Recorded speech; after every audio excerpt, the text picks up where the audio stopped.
તો બોટાદમાં નશાખોર શખ્સે મહિલા અને તેના પુત્ર ઉપર છરી વડે હુમલો કરવાની એક ગંભીર ઘટના સામે આવી છે। ત્યારે આ ઘટના 2 દિવસ પહેલા બની હતી। આ ઘટનામાં પોલીસે આરોપીને ઝડપી લઈને કાયદેસરની કાર્યવાહી હાથ ધરી છે। તો પોલીસે આરોપી મહેશ વાટુકિયાને જાહેરમાં ઉઠક બેઠક કરાવી આ વિસ્તારના લોકોની માફી મંગાવી કાયદાનું ભાન કરાવ્યું હતું। બોટાદ ડીવાયએસપી મહર્ષિ રાવલે માહિતી આપતા જણાવ્યું કે આરોપી મહેશ વાટુકિયા દારૂનો વેપાર કરતો હતો અને આ વિસ્તારમાં લોકોને પણ હેરાન કરતો હતો।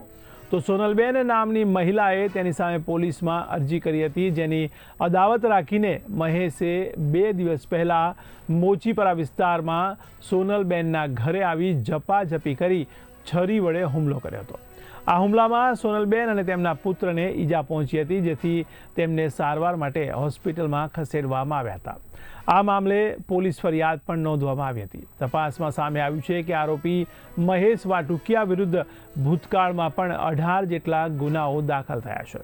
તે અગાઉ 3 મહિના માટે હદ પાર પણ કરાયો હતો, પરંતુ હદ પારીનો ભંગ કરીને પાછો આવી તેણે આ ગુનો આચર્યો છે। બોટાદ ટાઉન પોલીસ સ્ટેશન ખાતે ફરિયાદી છે સોનલબેન સાબડિયા, તેમના દ્વારા ફરિયાદ આપવામાં આવી હતી। જે ફરિયાદમાં તેમના દ્વારા એવી હકીકત આપવામાં આવી હતી કે આ જે કામનો આરોપી છે મહેશભાઈ ચોરુભાઈ વાટકિયા, તે છરી લઈ અને તેમના ઘરે આવી અને તેમનો દરવાજો ખખડાવી અને તેમના ઉપર હુમલો કરેલો હતો। આથી તેમાં તેમના પરિવારને ઈજા પણ થયેલી હતી। આથી આ આરોપીને બોટાદ ટાઉન પોલીસ સ્ટેશન દ્વારા ઝડપી પાડી અને બનાવ કઈ રીતે બન્યો છે તે અંગે રિકન્સ્ટ્રક્શન કરવામાં આવ્યું હતું। આ સિવાય આ જે આરોપી છે તે આરોપીના ઘરની ઝડપી તથા તેના અન્ય ગુનાહિત ઇતિહાસની તપાસ છે તે પણ બોટાદ ટાઉન પોલીસ સ્ટેશન દ્વારા કરવામાં આવેલ છે। આ જે આરોપી છે તેના વિરુદ્ધમાં ભૂતકાળમાં 18 જેટલા ગુનાઓ દાખલ થયેલા છે તેવું પણ અમારા ધ્યાને આવેલું હતું। આથી આ આરોપીના ગુનાહિત ઇતિહાસના આધારે ભૂતકાળમાં તેના વિરુદ્ધમાં હદપારી જેવા પગલાં પણ ભરવામાં આવેલા હતા અને હાલમાં જ 3 માસ માટે તે હદપાર પણ થયેલો હતો।